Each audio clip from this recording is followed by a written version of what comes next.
Dios les bendice, amados hermanos. Por favor, las maestras con sus pequeños.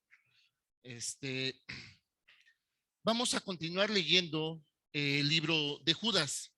Sin embargo, vamos a dar lectura del 8 al 12. ¿Y qué creen? Es lo que vamos a ver el día de hoy. Porque de ahí nos vamos a Génesis capítulo 4 para seguir hablando de Judas. ¿Sí? Miren. En toda la escritura del Señor hablamos de lo extenso, de lo profundo, de lo alto, del oriente al occidente, y cada vez que tenemos oportunidad lo clamamos, y más cuando dice, ni lo alto ni lo profundo te separará del amor de Cristo. Pero ¿qué creen? No tenemos la mínima idea de lo alto, de lo profundo, del oriente al occidente. Y vamos a verlo bíblicamente del por qué. Quiero que vayas conmigo a Efesios capítulo 3. Efesios capítulo 3, dice la palabra del Señor así, miren.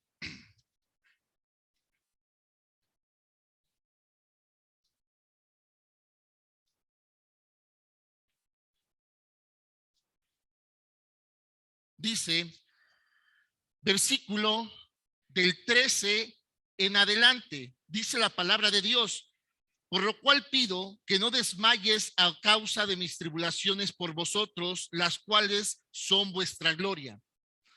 Por esta causa, doblo mis rodillas ante el Padre de nuestro Señor Jesucristo, de quien toma todo nombre, toda familia en los cielos y en la tierra, para que os dé conforme a las riquezas de su gloria, el ser fortalecidos con poder en el nombre interior por su espíritu, en el hombre interior por su espíritu. Ahorita mi esposita decía que cuando él se ha manifestado, seremos igual que él. ¿Y cómo vamos entonces a poder ser igual que él? Cuando él, ese hombre interior que a través de su espíritu, sea manifestado. El Hijo de Dios, la persona que está en Cristo Jesús, es mucho más allá que una playera que dice Dios es real, que una plaquita que está en la cajuela de tu carro, que una estampita que traes en cualquier libro que dice yo amo a Cristo. El Hijo de Dios es la manifestación viva de Dios en la tierra. Ese es el verdadero Hijo de Dios. Lo queramos creer o no lo queramos creer, nos cueste trabajo aceptarlo o no nos cueste trabajo aceptarlo. Y vean cómo dice, para que habite Cristo por la fe en vuestros corazones, a fin de que arraigados y cimentados en amor, seáis plenamente capaces de comprender con todos los santos cuál es la anchura, la longitud, la profundidad y la altura. Sin el amor de Dios no podemos entender qué significa ni lo alto, ni lo profundo, ni la anchura, ni la expansión. No podemos. Sí lo decimos porque nos motiva, porque nos alienta. Entonces, amados hermanos, nos cuesta trabajo entender que el que está en Cristo Jesús ya no peca. Y preferimos seguirnos llamando pecadores. Y eso es porque no entendemos lo que significa lo profundo, lo alto, lo que significa verdaderamente manifestar al hombre interior a través del Espíritu. Entonces nos es fácil decir, más fácil decir, seguimos siendo pecadores, cuando deberíamos entender que el que está en Cristo Jesús ya no peca. Ya no peca. Y esta es la introducción a lo que vamos a ver, a seguir viendo en Judas. Miren, dice 19, y de conocer el amor de Cristo que excede a todo conocimiento, para que seáis llenos de toda la plenitud de Dios. De toda la plenitud de Dios. Vamos al tema. Esta es la introducción. Judas, continuamos viendo Judas, versículo del 8 al 12. Dice, aquí algunas Biblias tienen título y dice descripción de los falsos maestros. ¿Qué dice Mateo capítulo 7 sobre los falsos profetas y los falsos maestros? Todos decimos, por sus frutos os conoceréis a esos falsos maestros, esos falsos profetas. Judas nos enseña cuáles son esos frutos. Judas nos enseña cuáles son esos frutos para que puedas identificar al falso maestro y al falso profeta, porque dice que son los que entran por esa puerta a engañar a los que están en Cristo Jesús. Al inconverso lo tienen mareado sus imágenes, pero al Hijo de Dios vienen sus falsos maestros, sus falsos profetas a engañarle. Y dice, por Mateo 7, versículo del 15 al 20, nos enseña que por sus frutos los conoceréis, pero aquí Judas nos enseña cuáles son esos frutos y vamos a verlo. Miren, dice, no obstante, versículo 8, no obstante, de la misma manera, también estos soñadores rechazan la autoridad y blasfeman de las potestades superiores. Pero cuando el arcángel Miguel contendía con el diablo, disputando con él por el cuerpo de Moisés, no se atrevió a proferir juicio de maldición contra él, sino que dijo, el Señor te reprenda. Pero estos blasfeman de cuantas cosas no conocen. ¿Y por qué no las conocen? Ya lo vimos en Efesios capítulo 3, ¿ok? Dice, ¿por qué? Porque en Efesios capítulo 3 nos enseña que si verdaderamente el amor de Dios no está en nosotros, no somos plenos y no podemos tener el conocimiento de la anchura, lo profundo y la altura y todo lo que el Señor manifiesta para poder entender que el Hijo en Cristo Jesús ya no peca. Y anda inventando historias de lo que es pecado y de lo que no es pecado y todo acomodándolo a sus propias intereses. Y vean, dice, pero estos blasfeman de cuantas cosas no conocen y en las que por naturaleza conocen, se corrompen como animales irracionales. Recordemos que la escritura en otra porción nos enseña de que nos corrompemos como animales irracionales, diciéndole a lo malo, malo. Amén. Acuérdense, Jesucristo es verbo y la palabra se conjuga. Y por eso de aquí nos va a mandar a Génesis.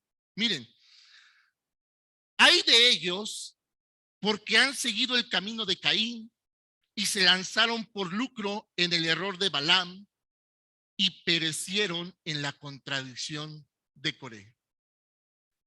Hasta ahí vamos a seguir nuestra enseñanza de Judas.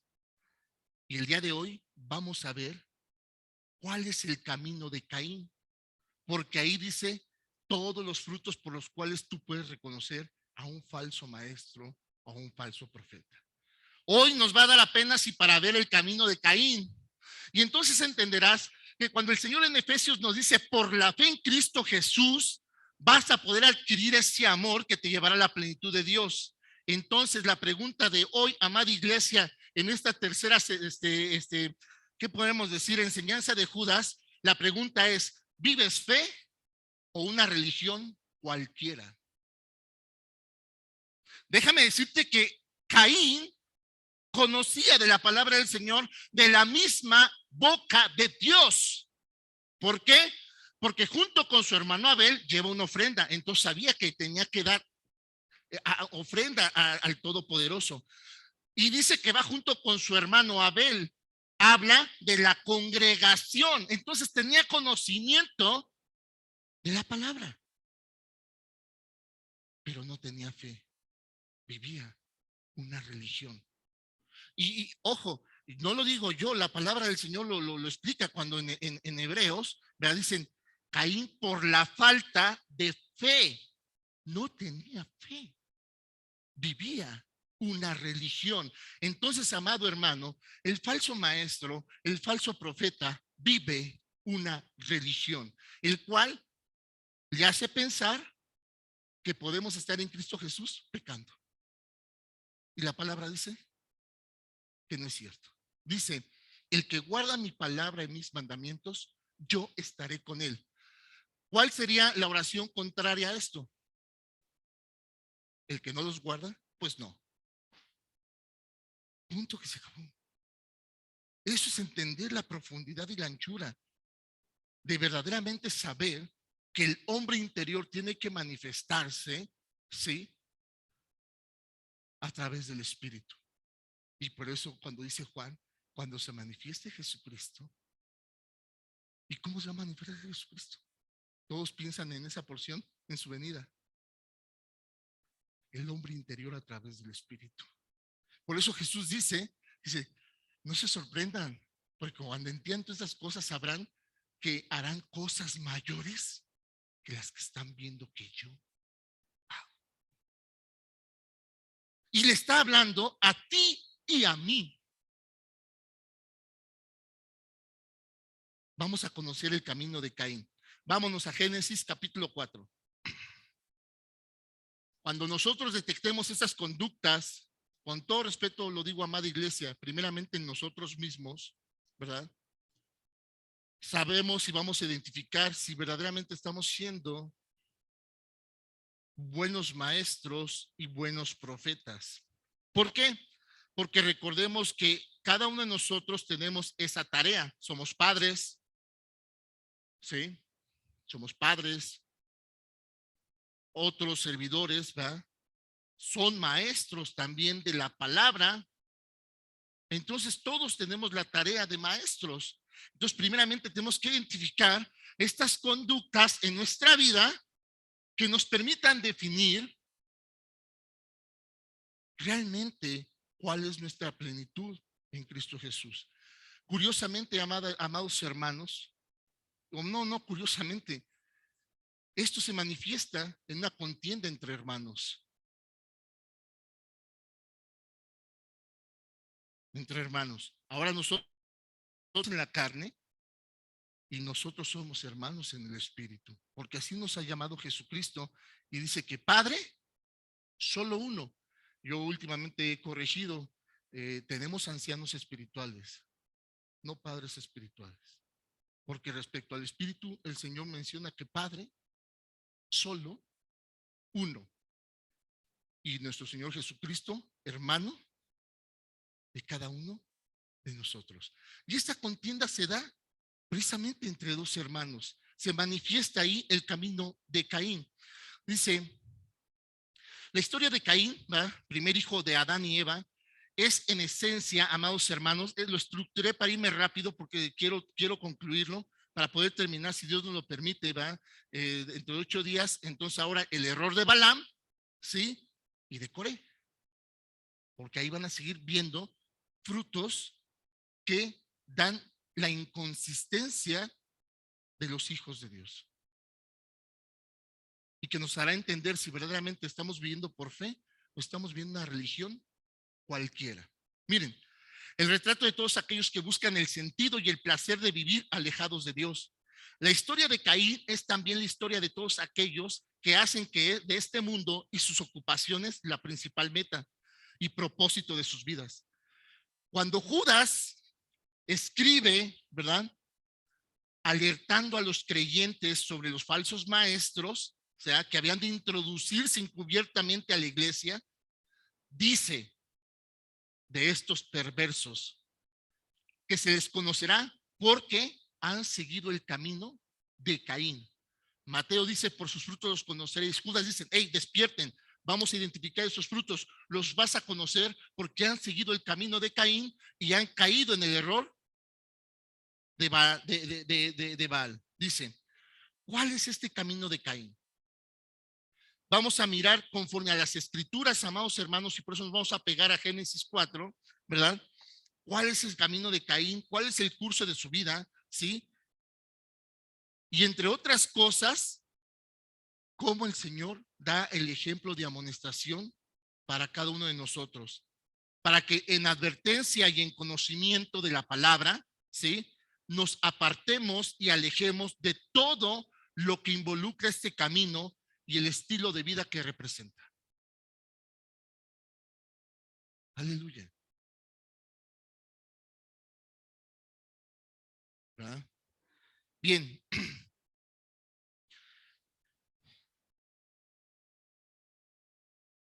Miren, el Nuevo Testamento nos dice mucho sobre la persona de Caín, pero poco, ¿verdad? De que Caín era del maligno y sus obras eran malas. Primera de Juan 3:12.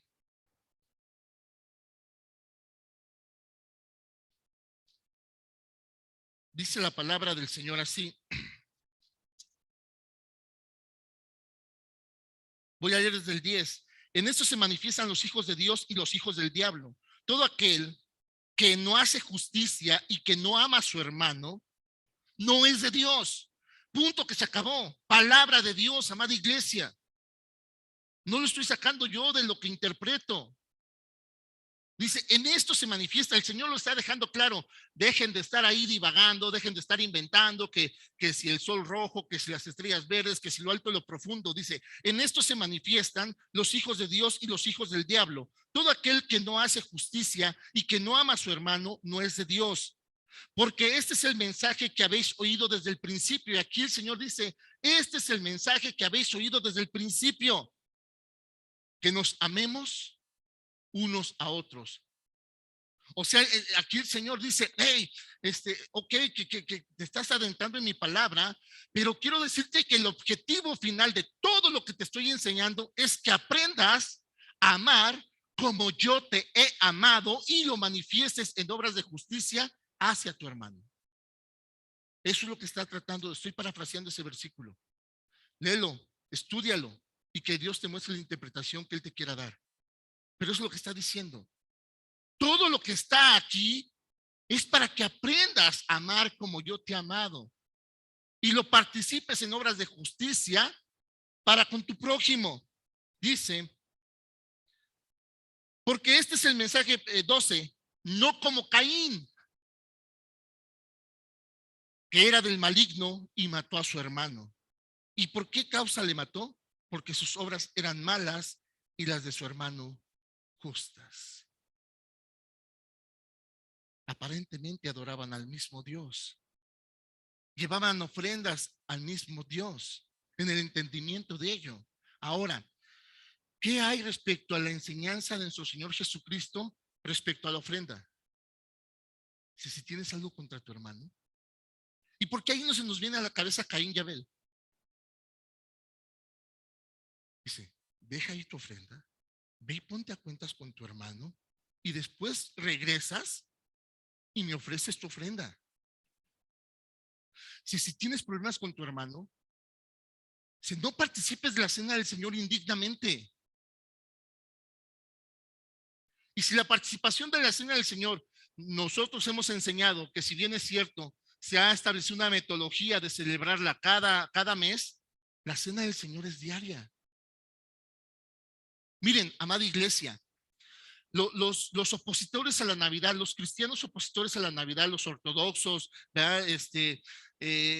Los judaicos que rechazan la Navidad, es por lo siguiente. La fecha del 25 de diciembre para festejar la Navidad, más allá de si es que nació nuestro Señor Jesucristo o no, es porque es el cumpleaños de Constantino y él establece la Navidad en esa fecha y por eso el cristiano lo rechaza. Pero déjame decirte que para ese entonces los cristianos no podían festejar ninguna fiesta ya. Estaban limitados, estaban escondidos, estaban perseguidos. Entonces Constantino dice, festejen la Navidad. Entonces los cristianos aprovechan para festejar no a Constantino, sino a Cristo. Y por eso hay cristianos que festejan la Navidad. Pero ellos entendiendo que no estaban festejando, ellos estaban celebrando que por un egocentrismo de un tipo, les estaba dando apertura para celebrar algo para Jesús que ya tenían prohibido. Estaban en las catacumbas, estaban escondiéndose.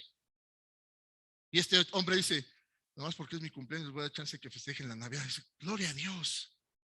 Pero ellos entendían que el cristiano festeja la Navidad diario, porque es el nacimiento de nuestro Señor Jesucristo en tu vida. Aleluya. Respeto a los que no la festejan. Y si la festejan el 25, el 26, el 27, en verano, en otoño, no importa, porque el cristiano debería festejar la Navidad diario, como la cena del Señor, que realmente la cena del Señor es estar a cuentas. ¿Sí? Dice, haced esto. ¿Pero qué es esto? ¿Qué representa el entregar el cuerpo y la sangre? No hacer esto de que echar el bofito y tu jugo de uva. ¿Qué representa? Este es mi cuerpo y esta es mi sangre. Haced esto. Eso es lo que deberíamos de pensar en la cena del Señor, lo que representa esa ceremonia tan poderosa. No el hecho de echarte el bofito o algunos que traen consiguen pita, no, mire, la traje desde Israel. Entiende qué significa participar del cuerpo y de la sangre de Cristo en tu diario vivir. Eso es lo que debemos entender de la cena del Señor. Y por eso el Señor dice, no la comas indignamente. Va mucho más allá de un vasito de Jumex con un bofito. Lo que representa la entrega del Señor por ti y por mí a causa del pecado. Entonces, amada iglesia, celebrar la cena del Señor es apartarte del pecado. Eso es celebrar la cena del Señor. Y por eso el Señor dice, no la comas indignamente. Bien, vamos a conocer, punto número 1, las inclinaciones del corazón de Caín. Abel fue pastor de ovejas y Caín fue labrador de la tierra. Esto lo vemos en el versículo 2 del capítulo 4. Amados hermanos, apenas en el devocional del día jueves veíamos que el campo de batalla es tu corazón. Las inclinaciones de nuestro corazón hablan de la realidad de nuestra condición espiritual. Las inclinaciones de tu corazón hablan de la realidad de nuestra condición espiritual. ¿Sí? Las inclinaciones de nuestro corazón, es decir, las cosas por las cuales se desvive nuestra alma, hablan de los tesoros y las cosas que tenemos por valiosas y de estima. ¿Sí? Por ello es que nuestro Señor Jesucristo nos advierte que donde esté nuestro tesoro, ahí estará nuestro corazón. Eso lo vemos en Lucas capítulo 12. A veces nuestro tesoro está en nuestro yo, en nuestro ego. Y por ello no somos capaces de pedir perdón ni de otorgar el perdón. Algo tan básico que el Señor demanda, pero insistentemente. Justicia y amor. Entonces a veces nuestro tesoro está más en nuestro qué decir, en nuestro qué dirán. Y yo les decía que el Hijo de Dios, el que está en Cristo Jesús, que todavía depende de qué dirá la gente, de quedar bien con el mundo, de estar participando de las cosas de la carne, ¿verdad? Para pues ahí sobrellevarla, porque pues al final de cuentas, ni puedo ahí sortear esta cuestión con el mundo y esta cuestión con Dios. Y el Señor dice, el que sirve para dos amos, con ninguno va a quedar bien.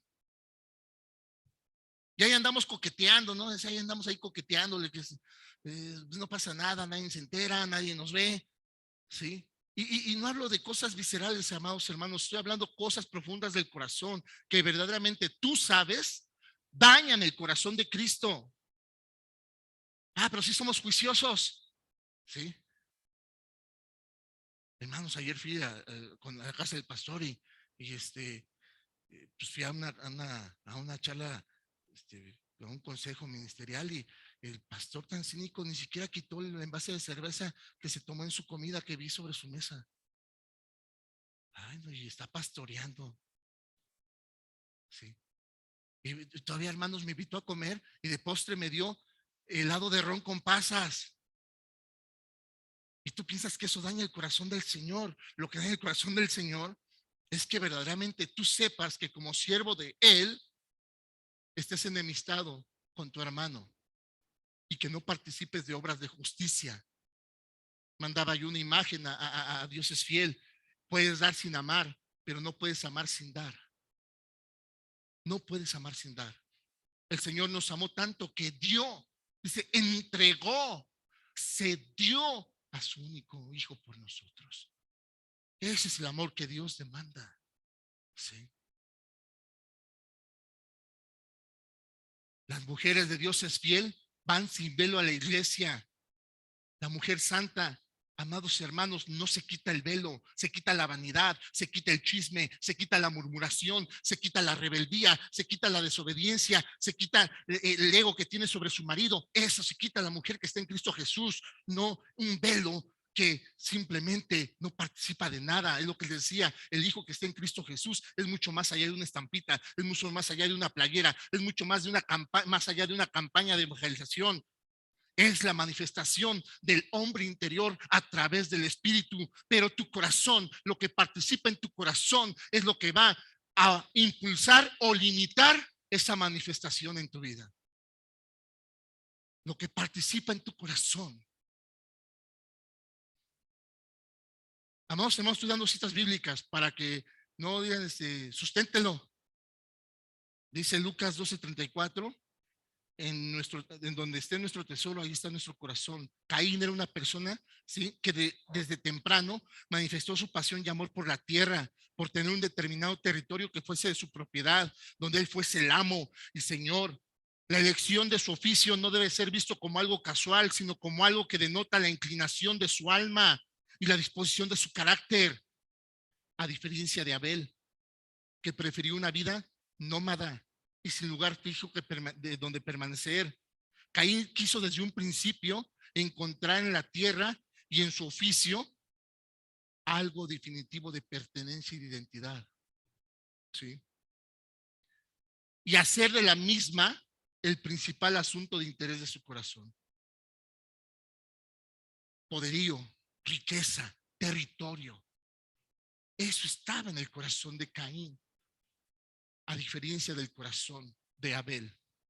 Segundo, Caín no tenía fe, lo dice la escritura, no lo digo yo. Entonces vamos a hablar de la religión de Caín. Amado oyente, el que tenga oídos, que oiga y entendamos si verdaderamente estamos viendo fe o estamos viviendo una religión más. Entonces no hablemos de la fe de Caín, porque aunque creía que había un Dios todopoderoso a quien llevarle ofrenda, no vivía conforme Dios demandaba, por lo tanto era religioso. Vamos de este versículo 3 y versículo 5 al versículo 5. Y aconteció andando el tiempo de Génesis 4. ¿Sí se escucha bien, no? Sí. Aconteció que andando el tiempo que Caín trajo del fruto de la tierra una ofrenda a Jehová, y Abel trajo también a los primogénitos de sus ovejas, de lo más gordo de ellas, y miró Jehová con agrado a Abel y a su ofrenda. Ojo, Dios no vio con agrado la ofrenda de Abel porque, este me trajo un borreguito y aquel unas papas todas secas. No, no, no, no, porque entonces todos tendríamos que ser campesinos. Vamos a ver qué es lo que no agradó al Señor. Miren, versículo 5, pero no miró con agrado a Caín y a la ofrenda suya, y se ensañó Caín en gran manera y decayó su semblante. Bien, vamos a ver algo, las cosas interesantes de denotar sobre la religión de Caín. Bien, la religión de Caín tenía cierto conocimiento de Dios. Sabía que Dios debía ser adorado, sabía cómo presentar una ofrenda, había escuchado la voz de Dios, sabía cómo Dios demostraba su aceptación o no. Tenía conocimiento de la palabra, ¿sí? La religión de Caín contemplaba cierta entrega para Dios. Caín ofreció una ofrenda del fruto de la tierra que él mismo había trabajado y cultivado. Esa era la ofrenda, o sea, esta es mi primicia, lo primero. Estoy seguro, amados hermanos, que escogió lo mejor de su siembra para ofrecer ofrenda al Señor, porque conocía de esta acción. Conocía del hecho de tener que adorar a Dios, ¿sí? Bien, la religión de Caín parecía cumplir con todos los requisitos que se suponen son necesarios, ¿verdad?, para adorar a Dios. Estaba dirigida y apartada para el Dios verdadero. Estaba basada en lo que era el fruto de sus capacidades, el producto de su trabajo, de su esfuerzo, y lo ofrece formalmente, ¿verdad? Y en el momento adecuado y en el sitio correcto, ¿sí? Y lo hace con personas que compartían la misma visión. Dice que va junto con Abel, ¿sí? Bien. Sin embargo, Caín pasa por alto un detalle fundamental y que pensó que no es importante o que no era un asunto que verdaderamente tuviera mayores implicaciones, ¿verdad? Y él cree que aparentemente todo está en orden, mas sin embargo Dios no lo mira con agrado. Dios no lo mira con agrado. Y vean lo que dice la palabra de Dios en Hebreos, ¿verdad? Nos enseña que indirectamente no vayan a la cita, que es por falta de fe. Caín no tenía fe. Era un acto meramente religioso. Es fin de mes, tengo que ir es primero de mes, tengo que ir a la iglesia porque hoy viene el pastor David, hoy va a ser cena del Señor, chalala, chalala. Ya me voy a mi casa. ¿Sí? Vivía una religión. No decía palabras obscenas porque su religión se lo impide. No pegaba un cachetadón a quien le da algo contrario porque su religión se lo impide. Pero su religión le impedía poner la otra mejilla. Su religión le impedía trabajar en acciones de gracias a Dios. Su religión le impedía sujetarse y someterse en obediencia y amar al prójimo. Así como esa religión le impedía decir palabrotas o no romper con los cultos tradicionales, también le impedía verdaderamente creer en el Dios verdadero. Sí. Amados hermanos, hoy muy orgullosamente, ¿verdad? Dicen, ¿tú eres cristiano? Amén, aleluya, gloria a Dios. ¿Neta? Amada iglesia, ¿somos verdaderamente cristianos o somos meramente religiosos? Sigamos leyendo para conocerlo. Miren, Caín no tenía fe, ¿sí? Pero eso no quiere decir que no creía en Dios. Y eso no quiere decir que Caín no conocía la palabra de Dios. Sabía que era un Dios todopoderoso, ¿sí? ¿Cómo es entonces que no tenía fe? El problema reside en el corazón de Caín. El problema reside en el corazón de Caín. ¿Saben por qué? Se volvió Caín religioso porque Dios no ocupaba el primer lugar en su corazón. Porque Dios no tenía el lugar de honor en su corazón. Y eso hizo de Caín un hombre religioso, un falso maestro, un falso profeta, ¿sí? Entonces, amados hermanos, el problema con la religión de Caín es que se conformaba con presentarse ante Dios con una ofrenda, mientras que su corazón estaba en otro lado. Sí, pues ya es este fin de mes, ahí están, mira, las mejores, ya hasta como los de la Aurrera, las pulí con aceite, las manzanitas pues, ya bien brillosas, pero por dentro podridas y bien bufas, ¿no? Y las llevas a tu frutero y se secan al día siguiente, tan rechafas. Bueno, así Caín hasta el aceite ilustró todas sus verduras y dice, aquí está. Pero su corazón no estaba en esa ofrenda. No estaba en esa ofrenda. Últimamente les he compartido que el Señor conoce las intenciones de cada una de nuestras acciones. Él conoce la intención con que hacemos. Él conoce cuando de ti una palabra es legítima o es lisonja. Dios lo sabe. Bien, voy a irme rápido, amados hermanos, me quedan 20 minutos. Ahora vamos a ver el carácter de Caín. Versículos 6. Dice, entonces Jehová dijo, Caín, ¿por qué te has ensañado? ¿Y por qué ha decaído tu semblante? ¿Sí? Y yo creo que Caín dijo, ¿quién dice? ¿En qué momento? ¿Quién te dijo? No es cierto, estoy bien, no, estoy bien. Me desvelé anoche orando, por eso me ves así. Pero no, estoy bien, todo bien, Señor. O sea, todavía queremos engañar al Señor. Así es mi cara, Señor, así me la hiciste, pues qué. Queremos todavía engañar al Señor. El Señor dice, hey, ¿por qué te has ensañado? ¿Por qué ha caído tu semblante? ¿Sí? El Señor conoce tu estado de ánimo. El Señor conoce verdaderamente dónde está puesto tu corazón. ¿Sí? Y amados hermanos, entre las muchas o pocas cosas que son determinantes en la vida de las personas está el carácter, ¿sí? Entre las principales obras el Espíritu Santo lleva cada día en la vida de un creyente es transformar su carácter. Lo dice la Escritura, ¿sí? El principal indicador de crecimiento y madurez de un cristiano es su carácter, ¿sí? La principal causa de la caída y tropiezo de la vida cristiana es el carácter. ¿Sí? Ay, hermanos, que tengo un carácter la patada y me cuesta. Ay, es que yo y mi carácter que no me ayuda. Ay, no saben cómo le pido a Dios que me ayude con mi carácter. ¿Sí? El carácter es tan importante, amados hermanos, ¿verdad? Que es un factor determinante para que un cristiano no pueda ser tratado y no pueda ser transformado por Dios. ¿Sí?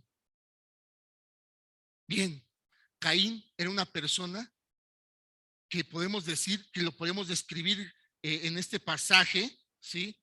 Que poseía un espíritu lleno de soberbia y altivez.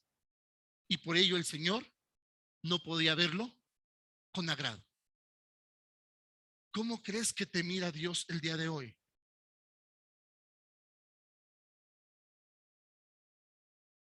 Si consideras que tú no tienes necesidad de pedirle perdón a nadie, si tú eres el hijo de Dios, ahora resulta, ¿sí? Y decía que la religión de Caín le impedía darle un cachetadón al que lo fastidiaba, pero también le impedía poner la otra mejilla y hacer con ello como Dios manda. Inventar citas que ni siquiera son bíblicas, porque dicen, Dios dice que seamos mansos, pero no mensos. ¿Dónde dice? Enséñemelo. Busquen esa cita donde Dios dice que seamos mansos, pero no mensos. No sé, a lo mejor en una nueva versión de los cristianos progresistas puede estar, pero en la que yo leo no dice. Dice que seamos mansos. Eso sí nos lo demanda. Sin importar que te vean la cara de menso. Tampoco dice, pastor, escudriña la escritura y verás que sí. Dice, más vale que seas vituperado haciendo el bien. No te canses de hacer el bien cuantas veces sea necesario.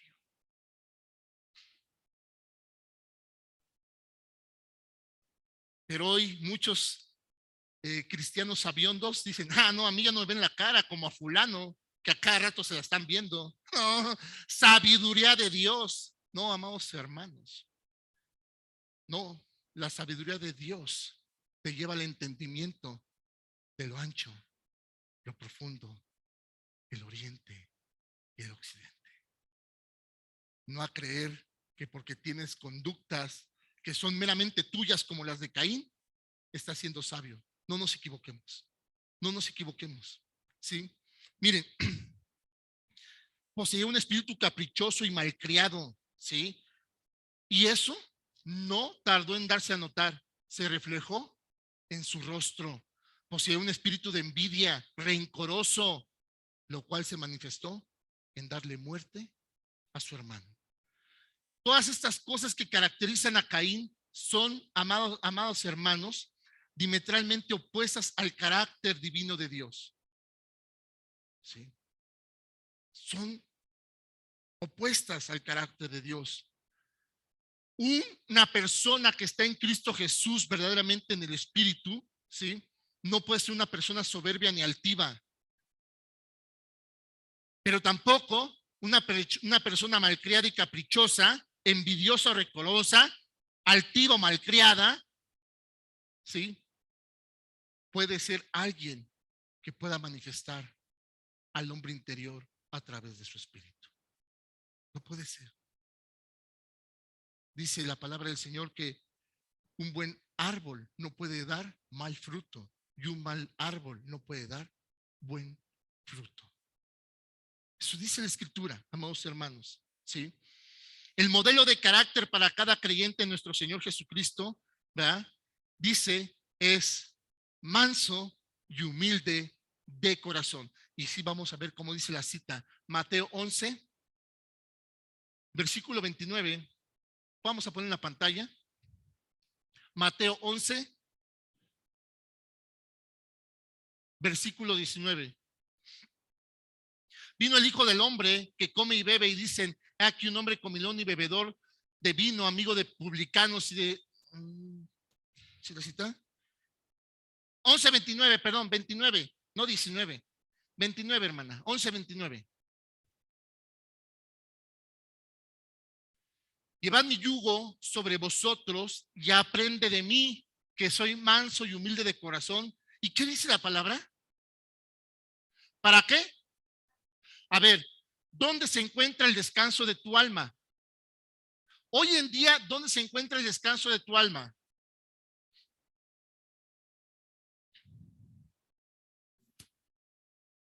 En la promesa de vida eterna. Entonces, si no somos humildes de corazón y no somos mansos, no heredaremos la vida eterna. No importa cuántas Biblias te sepas de memoria. No importa a cuánto mitad del mundo has apantallado. No habrá descanso para tu alma. El descanso del alma del cristiano está en la vida eterna. Dice, si no aprendemos de él a ser mansos y humildes de corazón, no encontraremos descanso para vuestras almas. Aleluya, gloria a Dios. Miren, amados hermanos, es mero ejemplo. Hace tiempo, una persona en la colonia se oponía a que nos congregáramos en el terreno y nos mandaba a la policía. Hoy, Joyas de Tizayuca padece de agua y mandan pipas para abastecer. Ahora resulta que mi casa no puede tener agua y 2 veces han venido a quitar la pipa y esta persona dice que en esa casa no. Coincidentemente, las veces que lo ha hecho, no hemos estado ni mi esposa ni yo. Dice al Señor: Padre, ¿qué debo de hacer? Mi Señor, guarda tu testimonio. Que amén, Padre. Dios ponga paz en el corazón de esta persona que ahora me quiere matar de sed y de infecciones sanitarias porque no está permitiendo que los piperos me abastezcan de agua. Y viene por ellos a la puerta y grita y hace ahí desmanes enfrente de mi casa. Digo, para la gloria de Dios, hay testimonio. Un hermano en Cristo estaba ayudándome a limpiar mi zaguán y vio todo el teatro de esa persona. Y platicaba a mi esposa y me decía: ¿qué hacemos? Llevad mi yugo sobre vosotros y aprended de mí, que soy manso y humilde de corazón, y hallaréis descanso para vuestras almas. Dije: Señor, bendícela, Padre, y pon paz en su corazón. Y ayúdanos a nosotros a mantenernos firmes. El día sábado viene el pipero y fue a preguntarle a la persona que lleva el rol. Dice: oiga, traigo 9,000 litros. Y empezaron a llamar por teléfono y veíamos que manoteaba con la persona que es otra persona, una vecina de enfrente, que es la que lleva el rol y es la que dice a quién sí y a quién no. Dice: no, pues nadie quiere. Y me dice el pipero: señor, ¿quiere agua? Yo, pues si soy digno, merecedor de la alteza de aquí de esta colonia de tener agua, pues échenme. ¿Ah? Mi pileta estaba, mi cisterna estaba prácticamente ya colapsada. Le entraron 9,000 litros y le dice el pipero a la muchacha: ¿sabe que se las voy a echar al Señor? No, pues ya que. Dice: bueno, pues si no, no. Llevad mi yugo sobre vosotros y aprended de mí, que soy manso y humilde de corazón. No te bajes de tu trono para resolver tus problemas, pero tu trono tiene que ser la fe puesta en Cristo Jesús y no tu altivez y tu soberbia. Porque entonces tu altivez y tu soberbia, ese trono te va a decir: yo no necesito pedir perdón. ¿Eh? Él es el impío, él es el que no conoce del Señor. ¿Cómo un hijo del Señor se va a humillar ante un impío? No, se llevan mi yugo sobre vosotros. Miren, Dios llama a Caín a considerar su actitud y conducta y le presenta el bien que vendrá sobre él si decide honrarlo.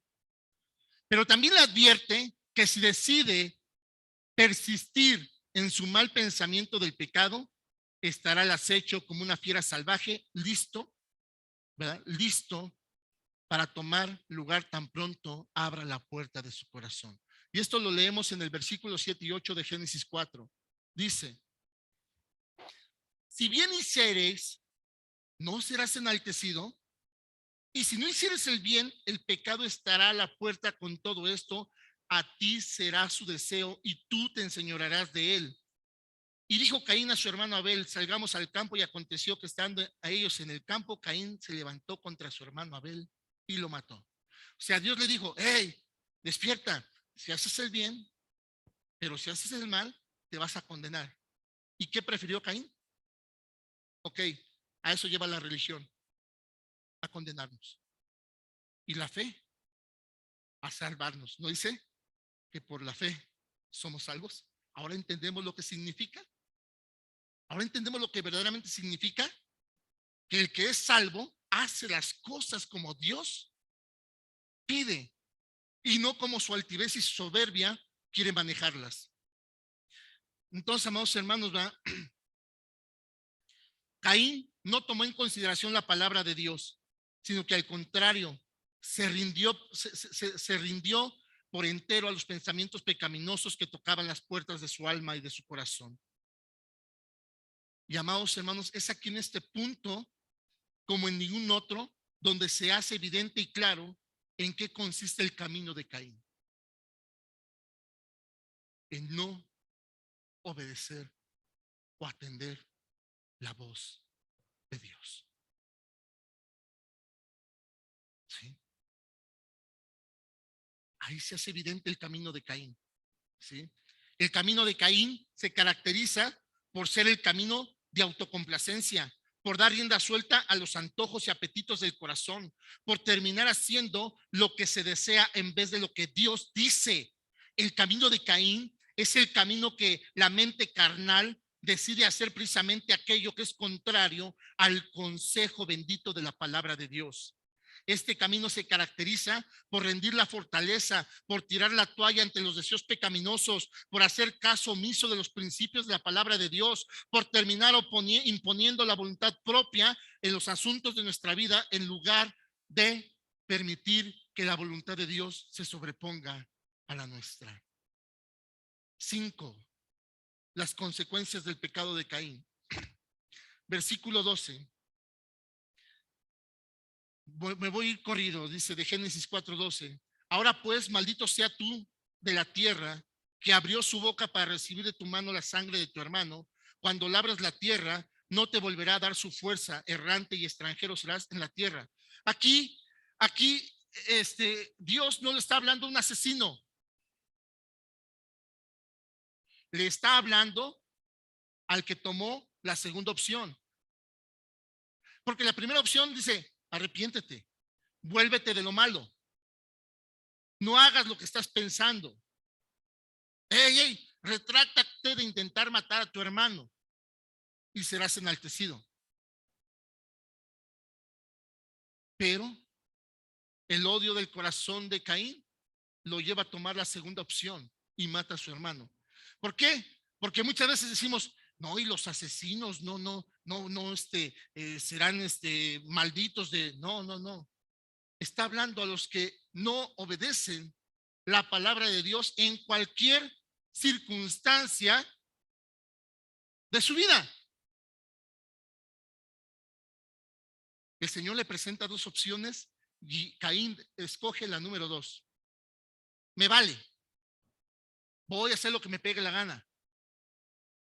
El caso del problema del camino de Caín y de la religión de Caín, que hoy en día el cristiano dice, hey, mira, hermano, pon paz en tu corazón, no le pegues al pipero, él no tiene la culpa. Me vale, después me pongo a cuentas. Perro cachetadón y me traes agua porque me traes agua. A fin que en la noche, Padre, Señor, perdóname, Señor, tú sabes que yo no quería golpearlo, pero no me quiso dejar agua. Ese es a donde lleva el camino de Caín. a condenar a cristianos que no saben que se están condenando por el simple hecho de todas las noches ponerse a cuentas por tener un día verdaderamente complacido en las iniquidades de su corazón y no en la voluntad de Dios.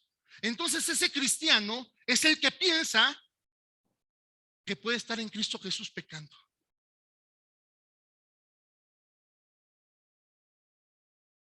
Gracias al trono de la gracia en el cual encuentro siempre oportuno socorro, de ponerme a cuentas del cachetadón que le pega ese tipo. Padre, en verdad, ya que estamos aquí y con el corazón abierto, la verdad lo disfruté, Señor. Gracias por esa libertad que me das de poder pegar unos cachetadones y después arrepentirme. Porque esa es la mala enseñanza del camino de Caín.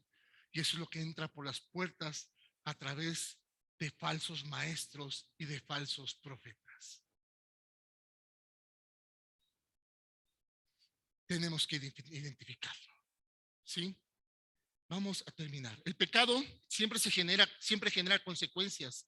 Y las consecuencias del pecado recaen sobre aquel que lo comete. La persona que peca atrae el mal y el rigor de la justicia de Dios contra sí misma. Ya lo leímos en Salmos y ya lo leímos en Proverbios. Dice, y látigo para la espalda del impío y del malvado, dice el Señor. Amén. Dice, muchas son las consecuencias del pecado, espirituales, emocionales, sociales, temporales y eternas. Tanto en el creyente como en el no creyente, el pecado deja sus marcas, pérdidas y dolores. ¿Sí? ¿Cuánto puede perder el cristiano por causa del pecado? Mucho más de lo que verdaderamente podemos imaginar. Puedes perder privilegios en esta vida y en la venidera. Puedes perder oportunidades por el resto de tu vida aquí en la tierra y en la venidera. Puedes arruinar tu familia de forma irreparable. Puedes convertirte en un inútil e infructífero sarmiento.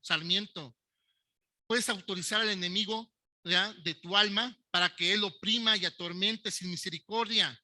Puedes apagar y contristar la santísima persona del Espíritu Santo hasta volverse casi como una persona de la vieja vida. ¿Sí?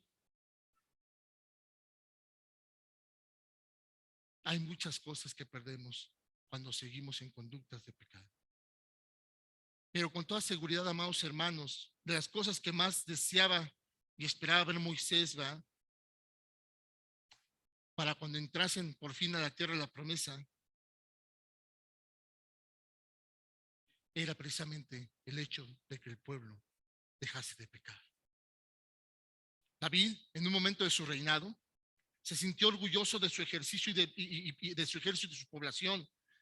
Y la consecuencia de este pecado fue precisamente que Dios desbaratara y aniquilara gran parte de su ejército y de su pueblo.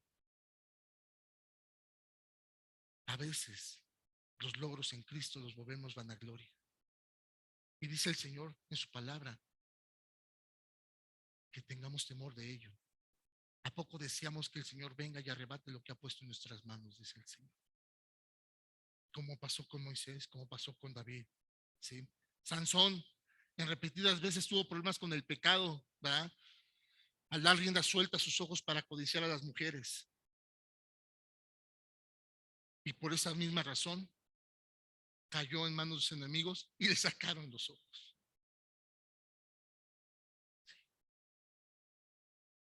Caín amaba su tierra y amaba sentirse dueño y señor de la misma.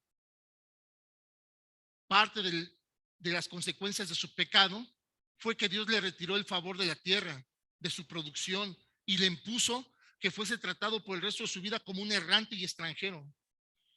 Y esas consecuencias de pecado, amados hermanos, ¿sí?, no es nada más que las que son impartidas por la justicia de Dios. Yo les he dicho, Dios nos ama, pero su amor no está por encima de su justicia.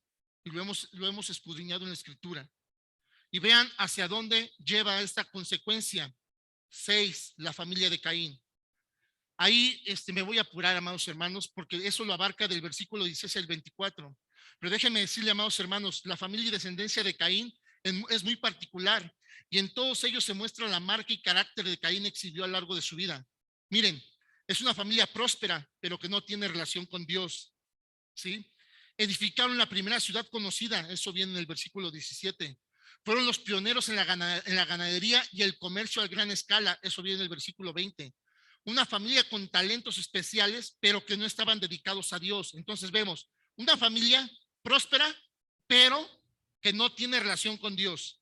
Una familia llena de talentos, pero no estaban dedicados a Dios. Miren, los primeros músicos, de acuerdo a la palabra del Señor, se levantaron de la familia de Caín. Los primeros forjadores y artesanos de hierro y de bronce se levantaron de la familia de Caín. ¿Sí? Era una familia arrogante y plagada de vicios y violencia, renuente a las cosas de Dios. La poligamia comienza con la familia de Caín. Eso está en el versículo 19. Fíjense todas las consecuencias que derramó el pecado y la religión de Caín. Familias prósperas, sin Dios, con talentos no dedicados a Dios y llenas y plagadas de violencia, pecado, ¿sí? En todos los sentidos. Los asesinatos y la violencia comenzó a extenderse en la tierra por medio de la familia de Caín, versículos 23 y 24. Amados hermanos, Caín pasó toda su vida oponiéndose a la voluntad de Dios. No es de extrañar que esto se haya reflejado en su descendencia y, por así decirlo, él mismo haya condenado a su propia familia. Ojo, no quiero que olvidemos lo que manejamos en un principio. Caín, al igual que Abel, conocía la palabra de Dios y creía que había un Dios todopoderoso sobre la tierra. No olvidemos eso, ¿eh? No olvidemos eso. Vienen del mismo vientre, del mismo padre, ¿sí? De la misma enseñanza bíblica o de la enseñanza de Dios. Pero Caín decide no atender la voluntad de Dios, se opone y eso lleva a condenar a su propia familia, ¿sí? Caín trajo mucho pesar a su familia, a Adán y Eva, a sus padres. Pero gózate, porque Adán y Eva fueron compensados con un nuevo hijo. Y viene la historia de Set. Una vida que muestra un camino diferente. En el versículo 25 y 26 del capítulo 4 dice, y conoció de nuevo Adán a su mujer, lo cual dio a luz a un hijo y llamó su nombre Set, porque Dios dijo, ella me ha sustituido otro hijo en lugar de Abel, a quien mató Caín. Y a Set también le nació un hijo llamado su nombre Enos. Entonces los hombres comenzaron a invocar el nombre de Jehová.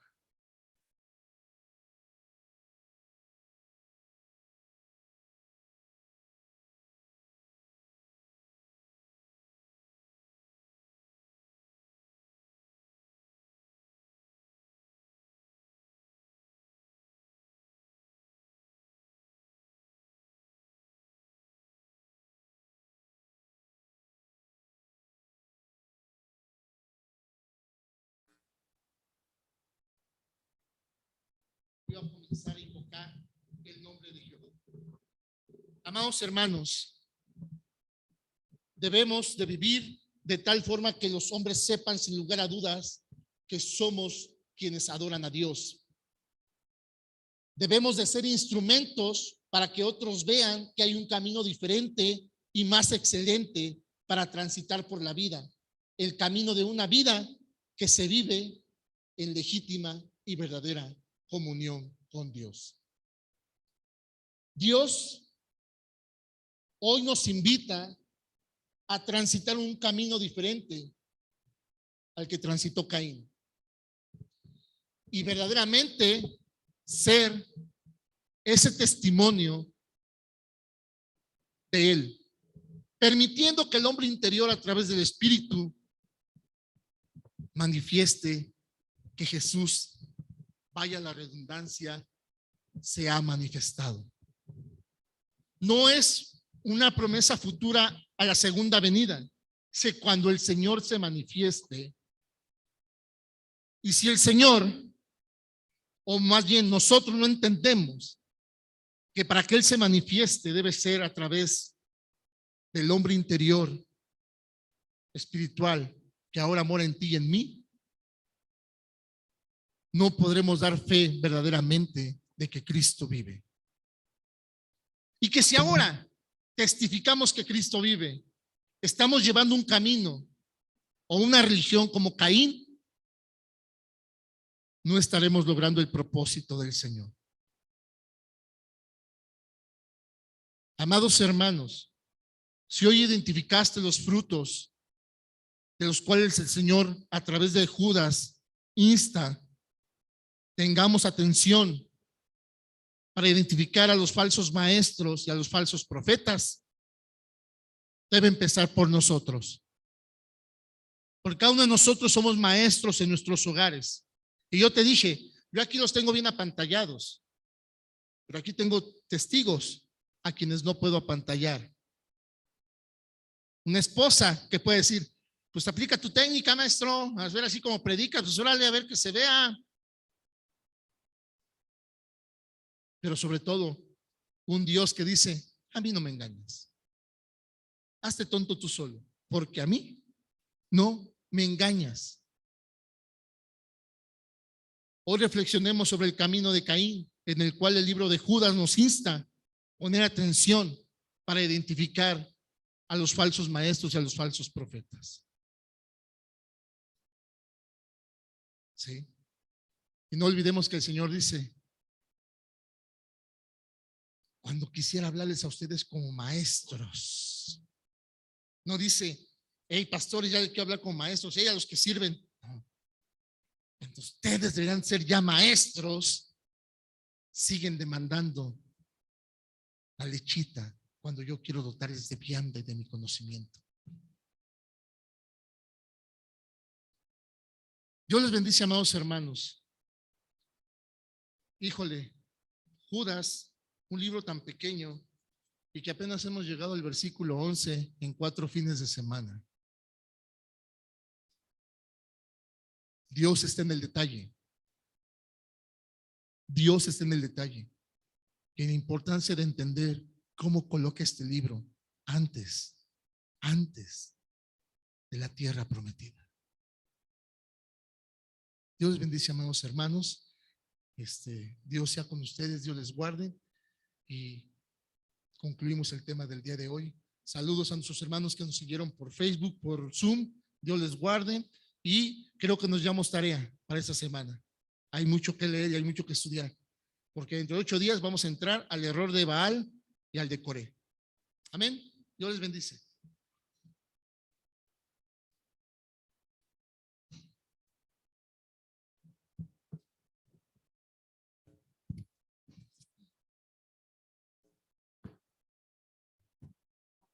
Gracias a Dios. Le damos gracias a Dios por su palabra que, como nos acaba de decir bien cierto el pastor, la reflexionemos, meditémosla y pues vamos a concluir con el servicio del día de hoy, hermanitos. Ahorita al final vamos a orar por la palabra, por los diezmos y por hacer despedidos. Y primeramente vamos a 2 de Corintios 9, 7 y 8 para darle paso a los diezmos y a las ofrendas. La palabra de Dios dice, cada uno como propuso en su corazón, no con tristeza ni por necesidad, porque Dios ama al dador alegre. Y poderoso es Dios para hacer que abunde en nosotros toda gracia, a fin de que, teniendo siempre en todas las cosas todo lo suficiente, abundéis para toda buena obra. Amén. Vamos a pasar a dar el diezmo y la ofrenda, hermanitos, como dice aquí en su palabra, como Dios propuso en sus corazones.